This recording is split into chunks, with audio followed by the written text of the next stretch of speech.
महत्त्वाची बातमी. तळोदा कालिका माता मंदिरात अक्षय तृतीया उत्साहात साजरी. भाविकांची दर्शनासाठी मोठी गर्दी. दरवर्षीप्रमाणे अक्षय तृतीयानिमित्तवर कालिका माता मंदिर येथे मोठ्या भक्तिभावात व उत्साहात यात्रा भरते. या पवित्र दिवशी सकाळपासूनच भाविकांची मोठी गर्दी मंदिरात दर्शनासाठी होत असते.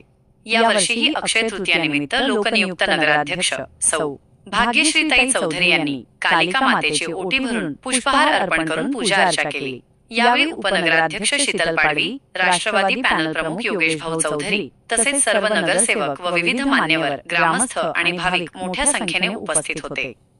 हे मंदिर अत्यंत प्राचीन असून इंग्रज काळातील असल्याचे स्थानिकांकडून सांगितले जाते.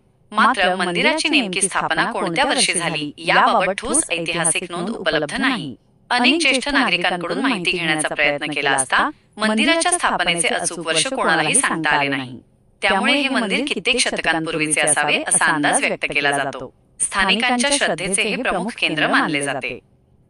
अक्षय तृतीयानिमित्त भरविण्यात येणाऱ्या या यात्रेला तळोदा तालुक्यासह आसपासच्या अनेक गावांमधून भाविक मोठ्या संख्येने उपस्थित राहतात. दिवसभर दर्शनाची रांग लागलेली असते. दर्शनानंतर पालखी सोहळा, पाळणे तसेच विविध धार्मिक कार्यक्रम पार पडतात. या यात्रेत भक्तिमय वातावरण अनुभवायला मिळते. ही यात्रा केवळ धार्मिक कार्यक्रम नसून सामाजिक ऐक्याचे प्रतीकही आहे. सर्व जाती धर्मातील लोक एकत्र येऊन उत्साहाने यात सहभाग घेतात. त्यामुळे या यात्रेला विशेष महत्त्व प्राप्त झाले असून स्थानिक परंपरा आणि संस्कृती जपण्याचे हे एक महत्त्वाचे माध्यम ठरते.